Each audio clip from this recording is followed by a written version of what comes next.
سلام دوستان، امیدوارم که حال دلتون عالی باشه. مهدی هستم تو گروه مستر بورس. میریم یکی از جذابترین ویدیوها، برترین استراتژی تابلوخوانی که میتونیم تا الان بهتون گفته باشیم و میخوایم با هم شروع کنیم. بچه ها حتما چنل ما رو سابسکرایب کنید، زنگوله نوتیفیکیشن رو فعال کنید تا اولین نفری باشید که ویدیوهای ما رو ببینید.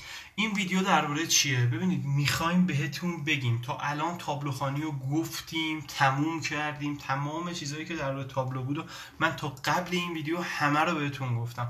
حالا میخوایم همه اینا رو با هم ترکیب کنیم، به سیگنالی برسیم که بتونیم واقعا سهم دیگه بخریم.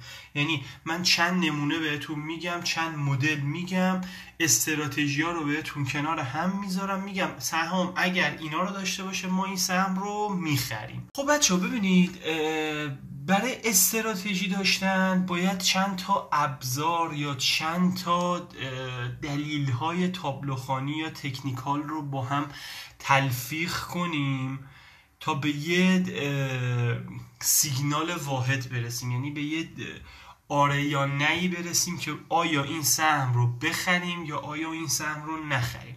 حالا این چجوریه؟ ببینید، ما تا الان چند مدل، مثلا ما قدرت خریدار فروشنده گفتیم، حجم مشکوک گفتیم، روند اصلاحی، کد به کد، ورود پول، همه اینا رو گفتیم. حالا اینا همه رو باید با هم تلفیق کنیم که یه سیگنال بتونیم بگیریم دیگه. مثلا یه سهم میاد کد به کد توش انجام میشه ولی حجم مشکوک نخورده، مثلا تو روند اصلاحی نیست، این داره چی بهمون میگه؟ یا یه سهمی حجم مشکوک خورده، روندش اصلاحی، قدرت خریدارش زیاد شده، کندل قدرتمند زده، این داره بهمون داد میزنه، میگه سهم منو بخر. سهم یعنی سهم حرفه‌ای، این سهم‌ها میشن سهم‌های حرفه‌ای. حالا ما می‌خوایم اینا رو اولا تشخیص بدیم، دوما بگیم چه ابزارها و چه سیگنال‌هایی اگه تابلو بهمون بدن و با هم ترکیب کنیم برامون مفیده. ببینید بچه، این 4 تایی که براتون نوشتم مهمن برای این استراتژی که میخوام بهتون توضیح بدم، خیلی مهمن. اول اینکه سهم تو روند اصلاحی باشه، یعنی سهم همینطوری مثبت نشه بره بالا. حالا اینجا یه سیگنالی مثلا یه حجم مشکوکی خورده، روندش همینطوری داره هر روز 5% میخوره. یه حجم مشکوک خورده، قدرت خریدارش هم زیاده ولی حجم مشکوکی هم خورده، ولی روند اصلاحی شده ما بریم این سهم رو بخریم. خب این درست نیست. باید، ببینید دوبار نوشتم، الزامی باید توی روند اصلاحی باشه سهم، روند اصلاحی حداقل 5 روز. این حداقلی که نوشتم ببینید بچه‌ها بستگی به اون روز، اون تایم بازار داره، یعنی اون روزهایی که توی بازار هستیم. بازار تو چه روندیه؟ روند نزولی اگه باشه این تایم هر چی بیشتر باشه بهتره، ولی بازار اگه تو روند صعودی باشه 5 روز هم اگر اصلاح کنه خوبه. ولی خب در حالت کلی سهم باید تو روند اصلاحی باشه، باید اصلاح کرده باشه. دو چی میگه باید سهم حجم مشکوک حتما خورده باشه. حجم مشکوک و ویدیوشو به توضیح دادم، اگه ندیدی حتما برو ویدیو رو ببین. حداقل 2 الی 3 روز حجم مشکوک خورده باشه. یعنی چی؟ یعنی الان با هم این دوتا چی میشن؟ میگن سهم اومده بالا، حالا اصلاح کرده، یه روز منفی، 2 روز منفی، 3 روز منفی، حالا روز سوم میاد یه حجم مشکوک 2 برابر میخوره، روز سوم میاد 4 برابر حجم مشکوک میخوره نسبت به حجم ما، میشه 5 روز تو روند اصلاحی، 2 روزشو حجم مشکوک خورده. حالا سه چی میگه نسبت قدرت خریدار به فروشنده 1.5 تا 2 برابر باشه. این یعنی چی؟ یعنی سهم 4-5 روز تو روند اصلاحی افتاده، 2 روز آخرش یا حالا مثلا 7 روز تو روند اصلاحیه، 2 روز آخرش اومده یه حجم مشکوک خورده. روز اول 2 برابر حجم ما، روز سوم 4 برابر حجم ما. تو این روز 4 که حجم مشکوک خورده میاد نسبت قدرت خریدار به فروشنده 2 برابر میشه. اینجا ما میریم حالا سهم رو دیگه دقیق تر بررسی کنیم. این سهم میشه سهم گل بازار، این سهم میشه سهم طلا. وقتی یه سهمی تو روند نزولی باشه، 7 روز 8 روز منفی شده باشه یا درجا زده باشه، حجم مشکوک 2 روز خورده باشه، تو این 2 روزش 1-2 روزش هم قدرت خریدار فروشندهش زیاد شده باشه، یعنی چی؟ یعنی این سهم قراره به زودی رشد بکنه. حالا روند اصلاحی چجوری باید روند اصلاحی رو تشخیص بدیم؟ ببین بچه‌ها، من چون تکنیکال رو هنوز شروع نکردم بهتون یه توضیح کوچیک بدم. شما اگه بخواید تکنیکال یه سهم رو بررسی بکنید، یکی باید برید مثلا روی تکنیکال پیشرفته توی همون کارگزاری که هستید، هر کارگزاری برای خودش داره، از اونجا برید چارت مربوطه رو ببینید. یکی این که میتونید رهاورد 365 رو سرچ کنید، توی رهاورد چارت ها رو ببینید، یا میتونید بچه‌ها توی این نرم افزار مفید تریدر رو نصب کنید و توی این مفید تریدر چارت ها رو ببینید. حالا ما از رهاورد استفاده میکنیم، مثلا سهم وب ساده رو براتون باز میکنم.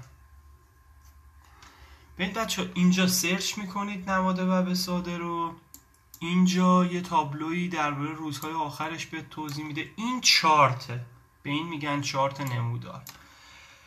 روی این دکمه کلیک میکنین، چارت بزرگ میشه. بذارید من اینو کش کنم.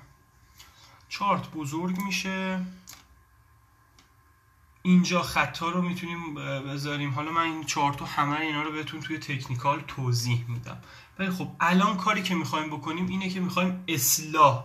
توی اولی بهتون چی گفتم؟ گفتم روند سهم روند اصلاحی باشه. روند سهم توی روند اصلاحی بوده باشه، حداقل 5-6 روز، حالا بیشتر هم باشه که چه بهتر. میریم اینجا توی چارت میخوایم یه سهم رو بررسی کنیم به اسم وب ساده. ببین بچه‌ها، روی این کلیک میکنید، سومی از بالا، اینجا فیبو رو انتخاب میکنید. فیبو رو 1 پایین میذارید، 0 بالا. یه نقطه کف پیدا میکنین، یه نقطه کف مثل این کف، میبینی که با چش قشنگ یه کفی ساخته باشه سهم. میبینی اینجا یه کف خیلی قدرتمنده، اینجا یه سقف خیلی قدرتمنده که نماد اینجا برگشته. خب اینو 1 میذارید روی این کف، 0 میذارید این بالا. حالا نگاه ببینید، اینا بچه خطوط حمایت و مقاومتن. همین اصلاحایی که بهتون گفتم امکان داشت بخوره به این خط بلند شه. حالا ما میایم نزدیک به این خطا اگر شد، میایم حجم مشکوکش رو چک میکنیم، قدرت خریدار فروشنده‌اش رو چک میکنیم. اگه زیاد شد وارد این سهم میشیم. حالا اینجا مثلا نشده، اومده ریزش کرده تا نزدیکی این خط، میبینید اینجا یه چند روزی گیر کرده. میبینید اینا همه خطای حمایت و مقاومتن. سهم اومده تا 50 فیبو، یعنی ببینید از اینجا رفته بالا، توی روند اصلاحی که بهتون گفتم اومده پایین. وقتی اینجا اومده پایین، ما میریم روی تابلو سهم نگاه میکنیم، ببینیم توی این قسمت از تابلو میبینیم یه حجم مشکوک خورده سهم. یه 2 روز 3 روزه داره حجم مشکوک میخوره سهم و قدرت خریدار فروشنده هی توی تایمی از بازار 2 برابر میشه، یهو 3 برابر میشه، یهو 1.5 برابر میشه، یهو با هم برابر میشن. ولی مثلا تو روزهای قبل که میریم نگاه میکنیم، میبینیم قدرت خریدار به فروشنده کمتر بود، مثلا قدرت فروشنده 4 برابر بود، 5 برابر بود، هی اصلاح میکرد. ولی این روز مثلا میاد توی بذارید زوم کنم دقیق بهتون نشون بدم، مثلا میاد توی این روزا، توی این جاهای چارت یهو یه حجم مشکوکی میخوره. میبینید مثلا اینجا داره حجم نشون میده، این خطا رو میبینید اینا داره حجم نشون میده. ببین اینجا سهم یه حجم مشکوک خورده، اینجا سهم یه حجم مشکوک خورده، اینجا سهم یه حجم مشکوک خورده. میبینید میریم توی این روز، میبینید این خط هرچی بلندتر باشه حجم رو نشون میده که سهم اینجا حجم خورده، اینجا حجم خورده و اینجا هم یه حجم نسبی خورده، اینجا هم حجم خورده. ببینید خب ما اینجاییم، الان تو اینجاییم. مثلا فکر کنید ما بعد این نمودار رو دیگه نداریم. دقیقش کنم.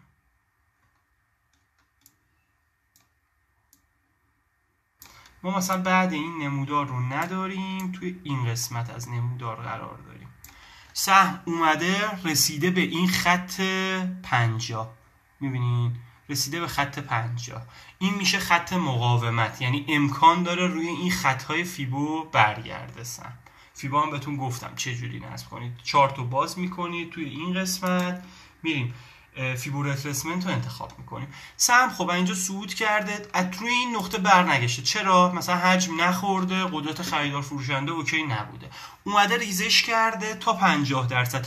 اینجاها یه حجم مشکوکی خورده، 2 روز داره حجم میخوره، اینجا حجم میخوره، اینجا هم حجم، میبینید حجم خورده سهم، اینجا بهتون گفتم حجم خورده. بعد میام قدرت خریدار فروشنده رو میبینیم 2 برابر شده. ارزش معاملات هم که بهتون گفتم اونم زیاد شده. سهم هم که اصلاح کرده، ما اینجا یه پله خرید میکنیم سهم رو. وقتی سهم رو خرید میکنیم، سهم اینجا یه چند روزی درجا میزنه، ببینید چه صعودی میکنه، میبینید روی یه حمایتی بلند شد و یه صعودی کرد. یعنی دقیقا من کلیاتشو میخوام اینو بهتون بگم. استراتژی به این شکله، یه سهمی اول این که اصلاح کرده باشه. چجوری این اصلاح؟ دوم حجم مشکوک خورده باشه. اینها روی خط مقاومت 50 فیبو اینجا حجم مشکوک میخوره سهم. توی این روز حجم مشکوک میخوره، ما اینجا خرید میکنیم، اینجا حجم مشکوک میخوره. خب میریم میبینیم توی همون روز باید بریم حالا بررسی کنیم اینا رو. حالا من دارم کلی بهتون توضیح میدم، یعنی همچین اتفاقای افتاده. میریم اینجا توی این قسمت قدرت خریدار فروشنده هم 2 برابر میشه. بعد ارزش معاملات سهمم توی اون روز بالا میره. یعنی این 4 تا نکته رو با هم داره. خب این سهم همون طلایی که بهتون گفتم میشه سهم طلای بازار. ما وارد این سهم میشیم و یه پله ازش خرید میکنیم. حالا توی این استراتژی اگر این 6 تایی هم که نوشتم اتفاق بیفته، خیلی خوبه، خیلی خوبه. یعنی خودش هم میتونه یه سیگنال باشه، ولی مهمترین این 4 تا اصلیه که باید برای ما اتفاق بیفته. اصلاح کرده باشه، حجم مشکوک زده باشه، نسبت قدرت خریدار به فروشنده 1.5 تا 2 برابر باشه، ارزش معاملاتش هم بیشتر از روزهای قبل باشه. حالا مثلا صفهای سنگین خرید در اوردرگذاری ها بذارن. یعنی چی؟ یعنی مثلا میام، بذار من این سهمی رو باز کنم. ببین بچه، این تو این قسمت اگه باز شه، ببینید تو این قسمت بچه ها میبینید حجما رو.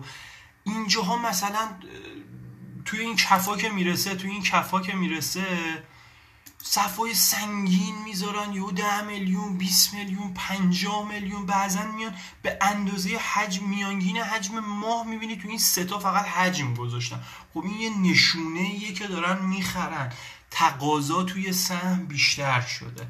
خب این میتونه یکی از نشونه های فرعی باشه. اینا نشونه های اصلی بود. اینا هم اگه اتفاق بیفته خیلی امیدوار کننده است. میبینیم کد به کد، حقوقی به حقیقی انجام شده. کجا؟ ببینید بچه‌ها، کد به کد توی این سقف اگر اتفاق بیفته مفید نیست، به کار ما نمیاد، این باعث ریزش میشه. کد به کدی که توی این کف انجام بشه، کد به کد حقوقی به حقیقی، اگه تو کف انجام بشه سیگنال خریده. ما کد به کد هم ببینیم یکی از نشونه‌های حرفه‌ایه. اگه ویدیو کد به کد رو ندیدی حتما برو ببین ویدیو کد به کد. یا ورود پول رو تشخیص میدیم که بهتون توضیح دادم پول چجوری وارد سهم میشه. یا اختلاف آخرین معامله به پایانی 2 الی 3% اختلاف بیفته. اگه این اختلاف بیفته یعنی سهم فردا 100% مثبته. اختلاف چجوریه؟ ببین مثلا اینجا نگاه کن، آخرین معامله 2-3، پایانی 1.6، تقریبا 1.5% تقریبا اختلاف داره با پایانیش. اگه یه همچین اختلافی هم بین این دوتا بیفته، یعنی آخرین معامله بیشتر از این باشه 2 تا 3%، 1.5 تا 3%، اینم میتونه یه نکته امیدوار کننده هست برای فردای معامله اون روز. فردا بچه‌ها یا اوردر حمایتی بذارن. یعنی چی؟ یعنی مثلا ما توی این قسمت ها یا مثلا توی اوردر سوم صف یا اوردر 4 و 5 صف میایم میبینیم که مثلا 40 میلیون گذاشته، 10 میلیون گذاشته، نمیخواد سهمو بخره ولی نشون میده که میخوایم از سهم حمایت کنیم، منتظر رشد سهمیم. این هم میتونه یکی از سیگنال های امیدوار کننده. یه دونم که صفهای خرید بیشتر از حجم ما، یعنی بیاد مثلا سهم صف خرید بشه، صف خریدش هم حجمش بیشتر از میانگین حجم ماه بشه. یعنی مثلا اینجا صف خرید بشه، سهم 5 مثبت بشه، این میانگین حجم ماهش هم بیشتر باشه. یعنی میانگین حجم ماه 171 میلیون، یهو میاد 400 میلیون سهم، 200 میلیون سهم چیدن برای حجم وایساده که سهم بخره. این خودش هم یه سیگنال حرفه‌ای میتونه باشه برای سهم. خب بچه ببینید الان من یه چیز دیگه، این نکته دیگه بهتون توضیح بدم.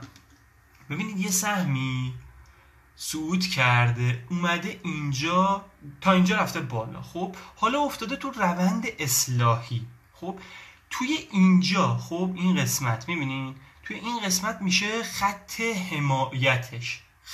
حمایتش.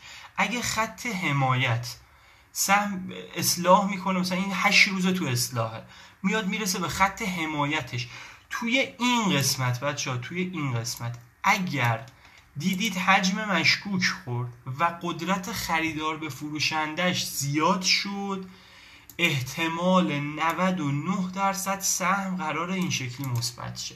ولی وقتی ببینیم سهم اصلاح نکرده، یعنی ببخشید اینجا اصلاح کرده اومده به این خط حمایت مقاومت رسیده، شاید مثلا حجم مشکوک بخوره ولی قدرت خریدار به فروشندش مثبت نباشه، یعنی نسبت خریدارش قوی تر نباشن نسبت به فروشنده، و این نشون میده که سهم احتمال داره، احتمال 60 تا 65% احتمال داره این سهم حمایت رو بشکونه و تا حمایت بعدی که میشه این خطمون تا اینجا بریزه.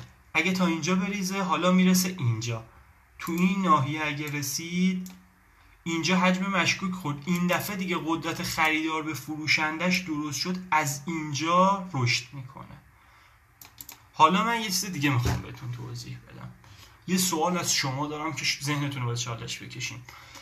ببینید سهمی از اینجا بلند میشه تا اینجا میره بالا، این میشه سقفش. حالا میفته تو روند اصلاحی، میاد اینجا یه حجم مشکوک میخوره ولی قدرت خریدار به فروشندش خوب نمیشه، یعنی نسبت قدرت خریدار به فروشنده بیشتر نمیشه، مثلا یر به یر میشن، نسبت به قبل بهتر میشه ها ولی زیادتر نمیشه. حالا از اینجا سهم شروع میکنه یکی دو روزی مثبت خوردن، میره بالا، دوباره میریزه. وقتی به اینجا برسه اگر تو این قسمت دوباره یه حجمی خورد، یا اگه حجم نخورد چون اینجا حجم خورده بود، اگه اینجا قدرت خریدار به فروشنده 2 برابر شد وارد سهم میشیم، دوباره یه پله دیگه اینجا خرید میکنیم، سهم مثبت میشه. اگه قدرت خریدار فروشنده اینجا خوب بود، خب مثلا اینجا قدرت خریدار خوب نبود، حجمش خوب بود، رفت بالا اومد اینجا هم دوباره اگه قدرت خوب نبود خب میریزه، ولی اگه خوب شد ولی حجم آنچنانی نخورد احتمال داره سهم مثبت بشه. حالا یه سوال از شما دارم، سهمی اینجا اصلا حجم مشکوک نمیخوره، قدرت خریدار به فروشندش هم بالا نمیره، ولی اینجا که میرسه به خط حمایت خودش مثبت میشه برای یه مدت کوتاهی، دوباره برمیگرده و این سری این خط رو میشکونه به سمت پایین تا خط بعدی ریزش میکنه. خب حالا تا کجا دوباره اگه اینجا مثلا میرسه دوباره به این نقطه میرسه، هم حجم میخوره هم قدرت خریدار به فروشندش زیاد میشه. این سهم تا کجا میتونه صعود کنه؟ یه چند لحظه مکس میکنم شما جواب بدید.